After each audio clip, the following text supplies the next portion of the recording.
지역의 이슈를 살펴보는 헬로 이슈 토크 시간입니다.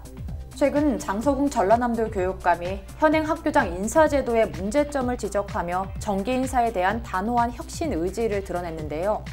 인사제도 현황과 앞으로 남은 과제, 그리고 교원을 위한 정책에 대해 전남도의회 이혁재 교육위원회 의원, 그리고 전남도의회 최현주 교육위원회 의원 두 분 모시고 자세한 이야기 나눠보겠습니다. 두 분 안녕하십니까?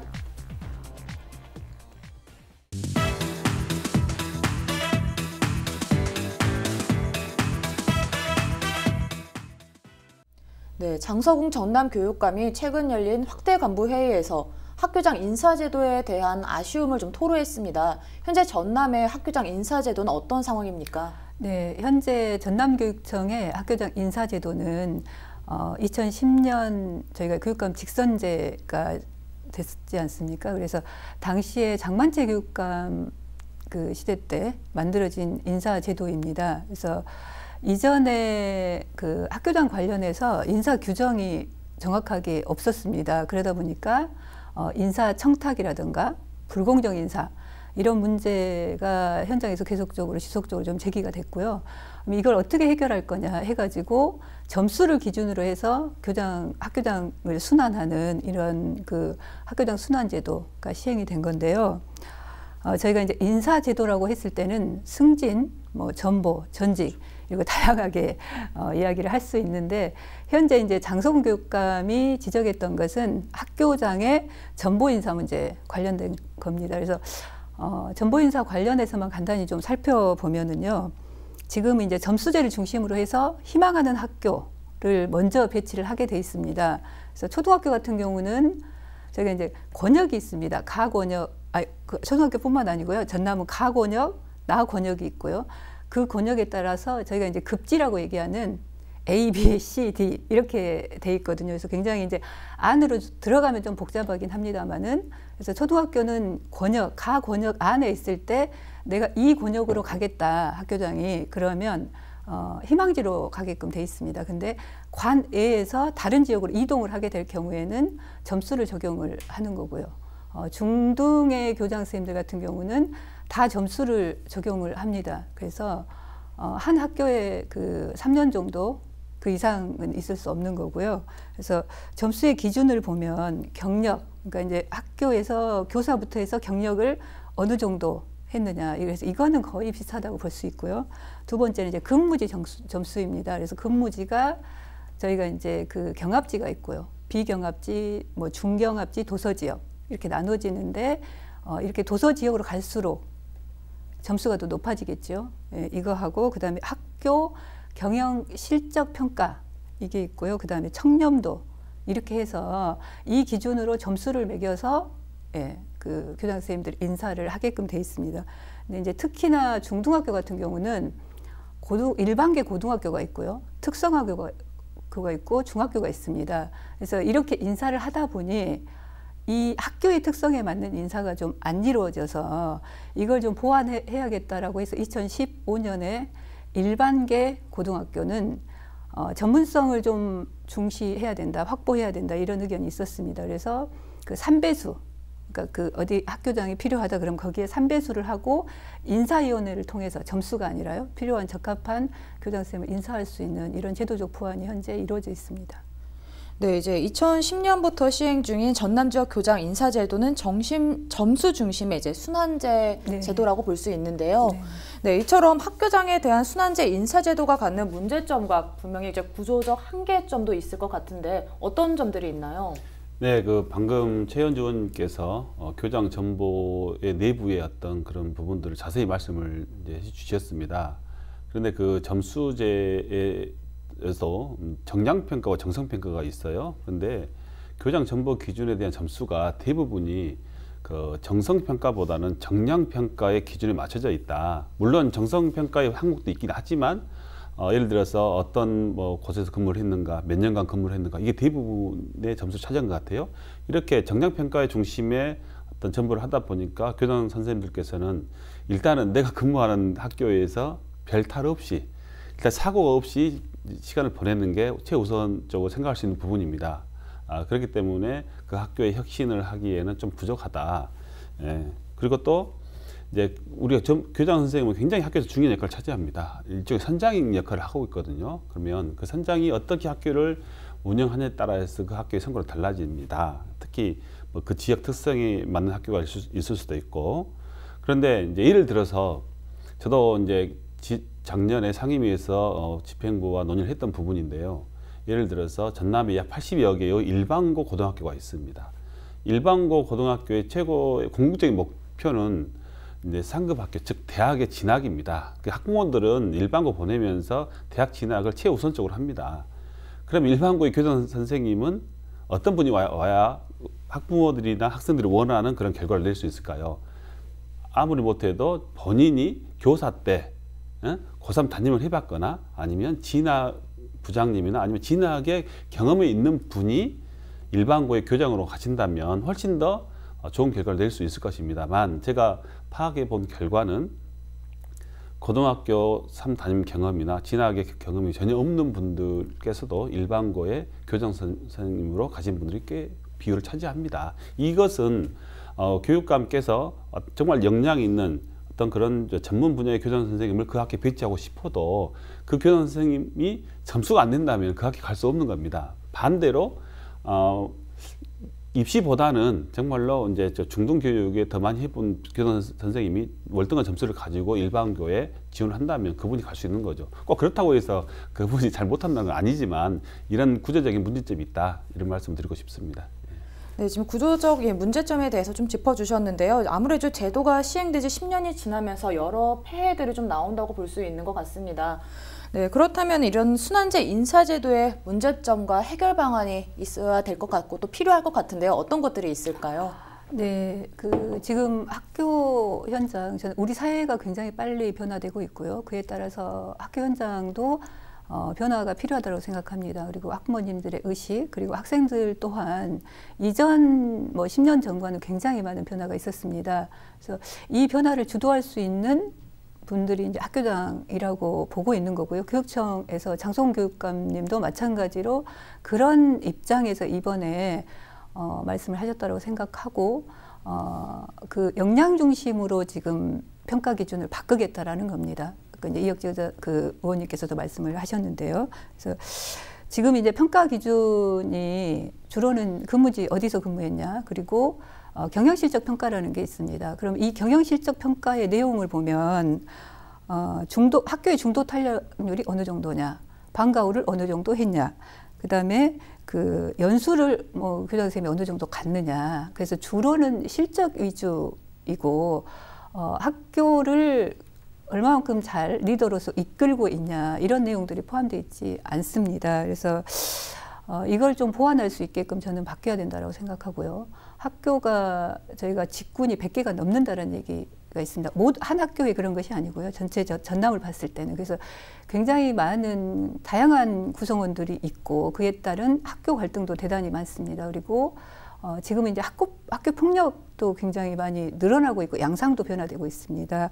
그래서 그리고 이제 특성화고 같은 경우는 실은 아이들이 정말 양질의 일자리를 갈 수 있도록 학과 개편이나 이런 것도 능동적으로 바로바로 대응을 해줘야 되는 이런 상황이어서요. 저는 일단 가장 중요한 것은 다양한 구성원들과 소통을 통해서 협력적인 리더십을 발휘할 수 있는 그리고 또한 일하는 교장, 이런 것으로 해서 좀 변화가 와야 된다. 그래서 역량을 평가할 수 있는 기준이 좀 잘 마련돼야 된다고 생각합니다. 그래서 지금과 같은 평가보다는 오히려 학교 전체 구성원들이 평가를 좀 해야 되는 이런 게 좀 내용으로 들어갔으면 좋겠고요. 그다음에 교직원과의 협력 관계, 그리고 학생들이 교육 과정에서 얼마만큼 성장했는가, 그리고 여전히 중요한 건 또 청렴도 문제도 중요하겠죠. 그래서 이 정도의 어떤 내용들이 평가 기준을 좀 바뀌어야 된다라는 것.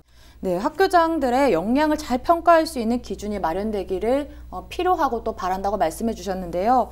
네, 또한 이제 역량 있는 교장들과 인재들이 그 역량을 발휘할 수 있도록 어떤 점에서 혁신이 돼야 하는지 말씀해 주시면 좋을 것 같아요. 네, 아까도 말씀드렸지만은 이제 교장 전복 기준을 좀 바꿔야 된다, 이런 말씀을 했어요. 근데 지금의 교장이나 교원도 마찬가지입니다. 이런 전보 승진 기준이 만들어진 것은 그 이전에 어떤 인사에 대한 부정이라든지 청탁이라든지 이런 것들이 많이 했기 때문에 좀 더 공정한 어떤 인사 기준을 만들어 보자 해서 만든 게 이겁니다. 그러니까 현재 보면 그나마 우리 교원들의 인사 기준은 좀 투명하다고 그래요. 왜냐하면 정말로 점수제를 하기 때문에 본인 스스로 내 점수가 어느 정도 위치인지를 알고 있다는 겁니다. 그렇기 때문에 어떤 뭐 권력이 있는 가지고 있는 집행부라든지 이런 쪽에서도 마음대로 인사를 할 수 없다는 그런 장점이 없지 않아 있어요. 근데 너무 점수제도 하다 보니까 지금 또 이런 또 문제점이 발생된 거 아닙니까? 그래서 이에 따른 어떤 아주 누구나 인정할 만한 그러한 평가 기준을 만들어내야 되는데 그게 쉽지는 않을 겁니다. 왜냐하면 최근에 우리 대학 입시 제도만 봐도 그전에는 공정성 따지다 보니까 학력고사나 수능으로 딱 점수로 해가지고 1점부터 뭐 100점까지 순위를 매겨서 해왔지 않습니까? 이게 공정하다 했어요. 그런데 또 이렇게 하다 보니까 또 입시 위주의 교육, 획일화된 교육 이런 문제점이 발생해서 다시 뭐 입학사정관제, 최근에는 학생부 종합전형 해서 정성평가로 이제 좀 약간의 비중을 높였습니다. 그랬더니 또 이 사회가 또 난리지 않습니까? 이 정성평가 못 믿겠다. 다시 수능으로 돌아가자. 이런 사회 이론이 이제 형성되다 보니까 작년에 또 정시 확대라는 이러한 또 그 정부의 결론이 났었어요. 마찬가지라고 저는 봅니다. 이 문제도. 그렇기 때문에 정말로 새롭게 어떤 평가 기준을 바꾸되 전 교직원들이 신뢰할 수 있는 어떤 기준을 만들어야 되는데 그건 쉽지는 않을 것이다. 두 번째는 저는 우리 학교 구성원들의 인식 개선이 정말 필요하다고 봐요. 그 최근에 학교의 학부모들이나 어떤 이런 분들이 정말로 훌륭한 교장 선생님이 참 우리 학교에 왔으면 좋겠다 이런 요구를 많이 하시는데 그 일환으로 우리 교육 당국에서는 교장 공모제를 실시합니다. 뭐 교장 공모제는 그야말로 점수제가 아니라 정말로 초임 교장 자격을 가진 분들이 지원을 해서 학교 구성원들이 선발하는 그런 제도거든요. 그런데 누가 봐도 교장 공모제로 오신 분들이 좀 더 열정적인 건 사실입니다. 왜냐하면 본인들의 점수가 아직 덜 된 상태에서 교장을 왔기 때문에 또 2년 정도 하시고 중간평가를 받습니다. 그렇기 때문에 더 열심히 하시려고 하는데 이 교장 공모제를 실시하려면 먼저 학교 구성원들이 이 교장 공모제를 하겠다라고 신청을 해야 됩니다. 그러면 이제 학교 구성원 중에 대표하는 기관이 학교 운영위원회예요. 학교 운영위원회 또 학부모들에게 다 묻습니다. 자, 우리 학교 교장 공모제를 할까요? 라고 물어보면 이제 학부모들은 잘 모르지 않습니까? 그러면 누구의 의견을 많이 듣냐면 학교 선생님들의 의견을 많이 듣습니다. 그러면 많은 선생님들은 교장 공모제를 별로 안 좋아합니다. 왜냐하면 정말 열정적인 교장 선생님이 학교에 와서 뭔가 막 해보려고 하면 일의 업무가 좀 부담이 되겠죠. 그래서 어떤 말씀을 하냐면 학부모들에게 이런 말씀 한 것도 전 들었어요. 자, 교장 공모제로 젊은 교장이 선생님이 오시면 뭔가 이 학교를 우리 아이들을 실험 대상으로 삼기 때문에 잘못했을 경우에는 오히려 부작용이 있을 수 있다. 네, 이제 인사제도 혁신에 착수해서 역량 중심 인사제도로 바꾸길 저도 기대해 보겠습니다. 네, 이번에는 교원을 위한 정책에 대한 이야기를 좀 나눠볼까 하는데요. 학교 교사들의 현재 교육 현장 상황은 어떻습니까? 간단히 말씀드리면 최악이죠. 현재 교원들의 상태는 심리적으로도 그렇고 환경적으로도 그럴 겁니다. 물론 근무 여건, 근무 환경은 좀 좋아졌지만 과거에는 일단 교사는 천직이다 이게 기본이었고요. 또 스승의 그림자도 밟지 않는다 이게 우리 학부모들이나 학생들의 마음이었지 않습니까? 그런데 지금 그런 것들이 다 무너졌어요. 일단 학교 내 보면은 정말로 우리 본청에 교권보호위원회가 생길 정도로 교권이 많이 추락돼 있습니다. 학생에게 심지어 폭행당하는 선생님도 계시고 또 욕설은 상당히 많고요. 또 학생뿐만 아니라 학부모들이 또 학교에 찾아와서 선생님들에게 폭행을 하는 이런 것도 심심치 않게 뉴스에서 볼 수 있습니다. 또 학교장과 교사의 어떤 그런 관계 속에서도 갑질 교장이니 또 그런 것도 많고요. 또 교사 간의 어떤 불미스러운 일도 많이 발생되고 또 이렇다 보니까 또 반대로 교사들 입장에서는 그렇습니다. 정말로 내가 이 아이들을 위해서 내 열정을 다해야 되는가 그런 열정을 다하는 과정 속에서 자기도 모르는 약간의 어떤 흥분이라든지 약간의 그런 심리 때문에 약간의 실수도 할 수 있어요. 봤을 때 과거에 체벌이라든지 이런 것도 있지 않습니까? 근데 체벌도 법으로 금지가 돼 있어요. 또 선생님이 아이에게 정말 심한 과거는 했지 않습니까? 했어요. 함부로 정말 고등학교 선생님 같은 경우는 남자든 남자로서 역설도 하면서 따기도 때리면서 정말 애정의 매를 한 경우도 있었습니다만 그런 것들이 이제는 거의 법적으로 통용되지 않습니다. 그런데 또 최근 보면 또 교대라든지 사대 인기가 굉장히 높아요. 그러니까 우리 학생들이 교사가 되고 싶어 합니다만 그 교사가 천직으로서 교사가 아니라 정말 안정적인 직업으로서의 교사를 많이 선호한다. 이런 것들이 현재의 어떤 교원들의 현 모습이 아닌가 이런 생각을 합니다. 네, 지금 교원들의 현 모습까지 이야기를 들어봤는데요. 이처럼 교사들의 교육 환경에 문제점들이 많이 있습니다. 이런 문제점들에 대한 해결 방안이 필요할 것 같은데요. 어떤 해결 방안들이 있을까요? 네, 일단 교권 보호를 위해서는 전남도 교육청에서 뭐 심리 치료를 포함해서 법적인 대응 문제까지 뭔가 지원 시스템을 지금 현재 마련해 가고 있는 상황입니다. 그래서 지금 그 이혁재 의원님이 이야기하셨습니다만은 학교 현장에서 교사가 뭐 학생이나 학부모님들한테 뭔가 그 언어적 뭐 폭언 이런 걸 했을 때도 민원 때문에 이거를 제기를 못 하고 있거든요. 근데 이걸 충분히 어떤 법적인 틀 안에서 해결할 수 있도록 저는 지원은 여전히 필요하고 이게 교육청에서 지원되고 있다는 것을 현장에서 좀 알아야 된다라고 생각하고요. 전남교육 전반으로 봤을 때는 저는 지금 그 굉장히 심각한 문제가 교원을 충원하는 문제 자체가 대단히 심각한 문제로 떠오르고 있습니다. 지금 교육부에서 교사 정원을 학생 수 중심으로 해서 배치를 하다 보니 전남이 계속 학생 수가 지금 줄어들고 있는 상황이기 때문에요. 교사를 충원하기 대단히 어려운 조건에 있습니다. 특히나 다른 뭐 광역시도하고 다르게 전남은 생활 근거지하고 근무지 학교가 지금 다르지 않습니까? 이래서 특히나 도서 지역 같은 경우는 가려고 하는 교원 수가 갈수록 저는 좀 줄어들 걸로 예상을 하고 있고요. 제가 2015년부터 해서 2019년도 통계를 좀 보니까 이 5년간 전남 교원의 2,667명이 타지로 좀 가고 싶다. 전출을 희망을 했습니다. 그에 반해서 전남으로 들어오겠다. 한 수는 349명. 그래서 강원도가 제일 낮고요. 그 다음에 이제 전남인 이런 우리가 상황에 있다는 것을 조금 알아야 될 것 같습니다. 그럼 이제 이런 문제를 우리는 어떻게 극복을 해야 되냐. 저는 좀 장기적인 계획을 가져야 된다라고 생각하고요.